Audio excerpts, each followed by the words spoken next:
This isn't something that just every trans person has to go through, or every fat person, or every chronically ill person has to go through. It should not be this way, and it is painful. It takes strangers telling you, yo, that was messed up, for you to realize, like, okay, hold on. I shouldn't have gone through that, and nobody should go through that. And that actually should not be part of my everyday life. It's the TMI Project Podcast, a series of stories about the too much information parts of ourselves we usually leave out because we're too ashamed or embarrassed. I'm your host, Eva Tenuto. This is Season 3, Stories for Choice. Before we get started, just want to let you know that as the TMI implies, some content might be too much information for some listeners. And remember, your support keeps our content free and accessible to everyone who wants to listen. So if you like what you hear and you're able to chip in, you can do so at tmiproject.org, where you'll also find some really great merch. Either way, thank you. We are so glad you're listening. Let's dive right in. When thinking about choice in healthcare, it is important to consider all of the ways control is attempted over different people's bodies. At the time of this recording, there are 26 anti-trans bills up for legislation, with goals ranging from limiting access to gender-affirming healthcare, to barring trans students from participating in sports, to criminalizing parents of trans youth who support their children's right to express their true identity. In this episode, we introduce you to Raine and hear a story about what he goes through during a routine visit for a prescription hormone refill and why he vows never to go back to the doctor again. But what happens when he's later faced with a medical emergency?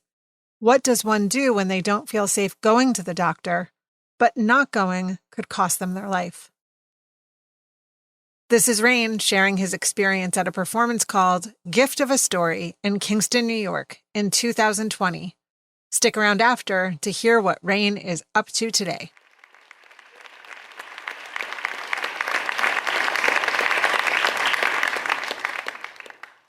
Where's that smell coming from? This is the question my fiancé has been asking for the past month.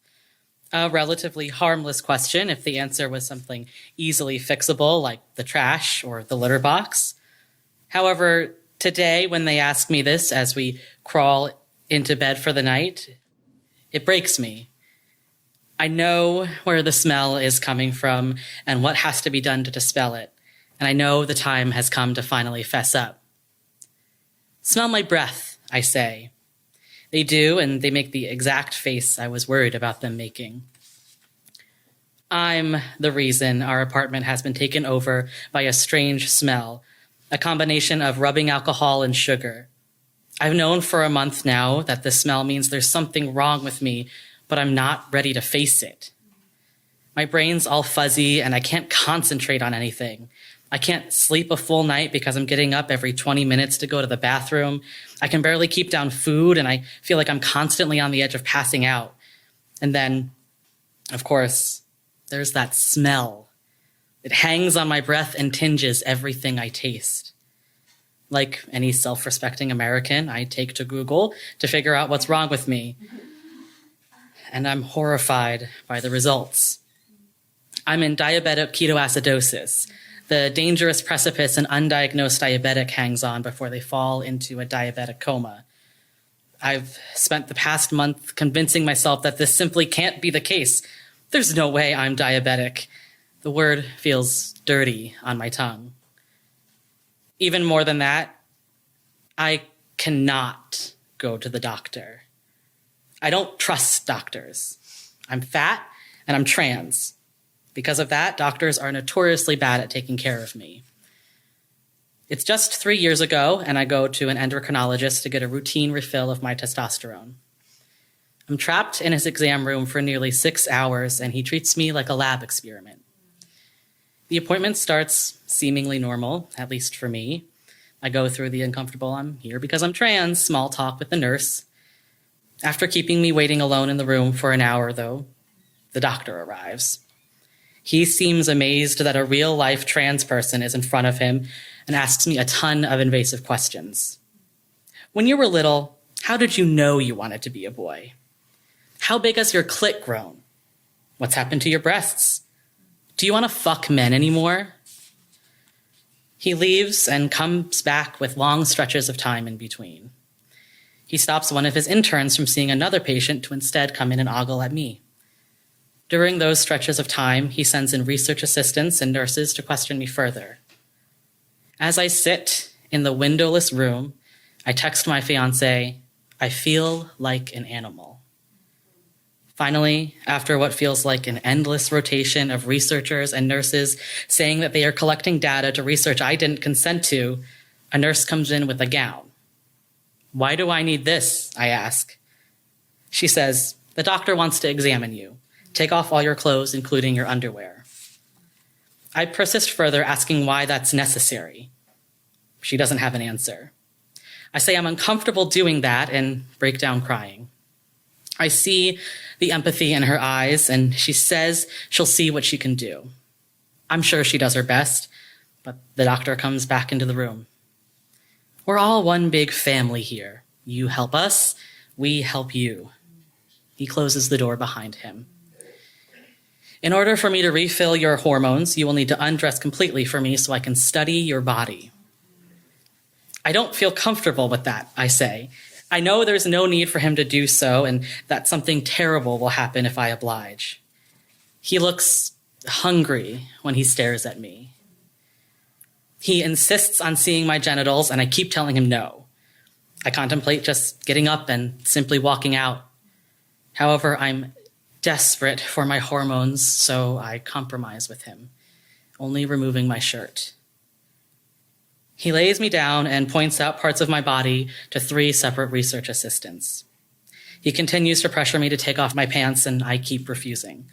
So he denies me my hormones.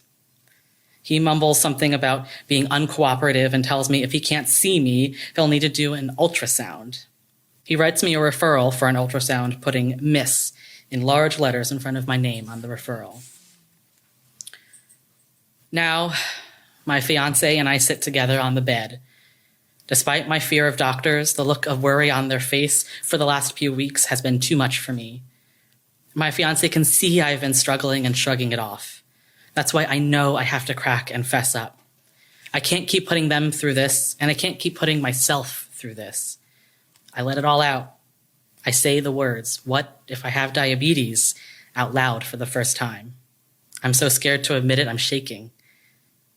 No matter what doctors have done to me, I know I am experiencing a medical emergency and I have to see someone immediately. With the support and guidance of my partner, I work up the courage to get myself into the office and receive a diagnosis, insulin, and lots of paperwork.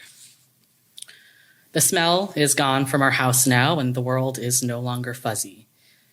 I have to be honest, I still don't trust doctors, but I realize if I had waited even a couple more days to take that appointment, I would have ended up hospitalized and possibly with severe nerve damage. This experience has helped me realize I deserve health, even if I have to fight for it, even if it can be traumatizing to receive sometimes. I am not just my BMI or my hormone regimen or an experimental treatment. I don't exist to help prove doctors' theories, and it is their job to help me. I am a complex human with complex needs, just as all of us are. It is impossible to define all of me in a single medical chart, and I dare a doctor to try and tell me otherwise.